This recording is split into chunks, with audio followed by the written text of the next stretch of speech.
Good morning mga viewers, mga followers ko. Ito may dinurado ako yung ulo ha.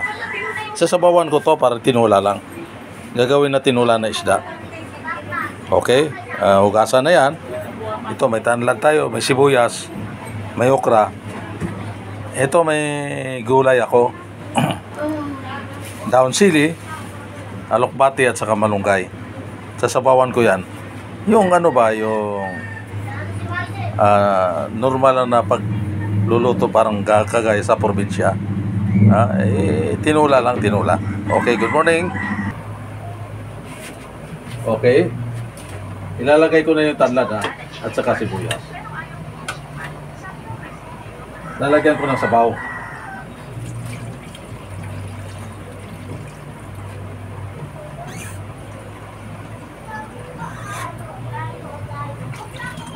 Okay na siya.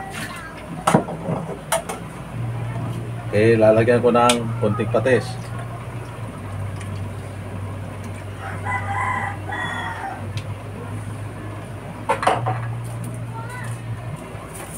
Tapos konting bitsin. Takpan. Pakuluin.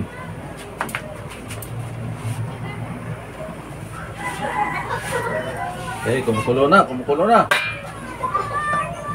Ilalagay ko na yung ulo ng dinurado ha.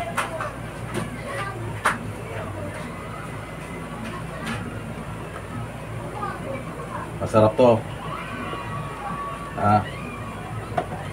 Okay, takpan mo na. Lulutuin natin ng maayos.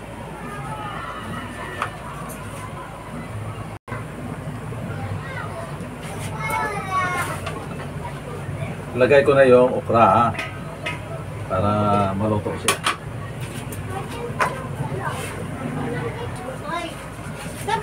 Okay.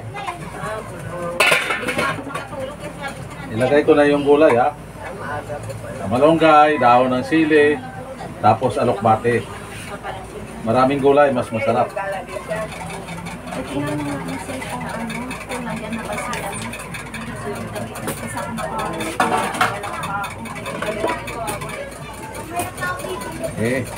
Sana nga, suot din yung damit ng bahay.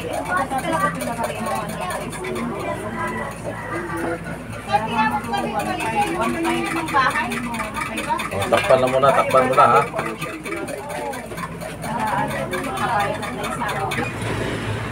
Okay, mga viewers, followers ko, mga palangka. Well done na to well done na. Luto na yung tinula natin na dinurado na may mga gulay. Ito na yung outcome. Napakasimple, masustansya, napakasarap. Okay? Shout out sa inyong lahat. Sa lahat na nag-celebrate ng kanilang kaarawan ngayong araw na to. Happy birthday na lang sa inyo. Sana pagpalain po tayo ng pong may kapal. Good morning sa inyo.